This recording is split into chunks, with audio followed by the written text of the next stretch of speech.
I'm going to start off on that one, and then I'm going to hand over to our inflation expert, Mr. Sutherland.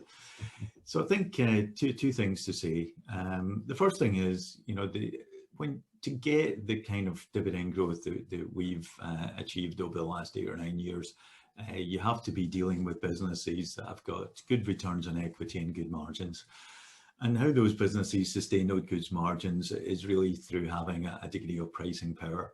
So, we take comfort from the fact that our companies have historically been able to, pass on price increases, whether that's labour costs or whether that's raw material costs, and they've been able to maintain their margins. So that, I think that's probably one answer to your question. But the second answer, just teeing it up from Neil, is really looking at, dividend growth provides a fantastic hedge against inflation.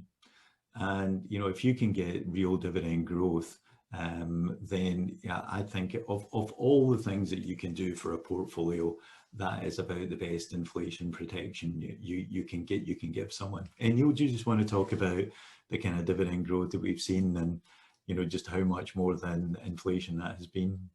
Absolutely. So I think, again, we are studiers of long-term, we are scholars of long-term studies.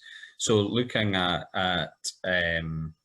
some of those, so looking at the componentry of long-term returns, typically, Russell and I were discussing this earlier, is around, 7 to 8%. And breaking down that split is you'll get some of that from your income, and you'll get some of that from your underlying growth, and then some of it from valuation. But the key part is one of the key parts is inflation, which we would expect more, around 2% every year. So if you split the 2%, valuation goes over the long term quite small, then what you see is real dividend growth about 2.5.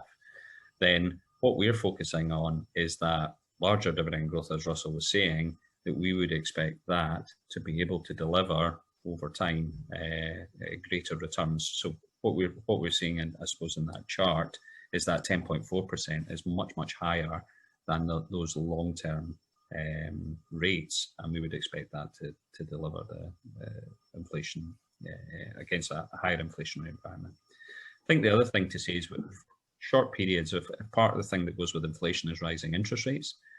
What we have seen when there have been little moments of interest rates increasing is we've seen our portfolio deliver very well in those times.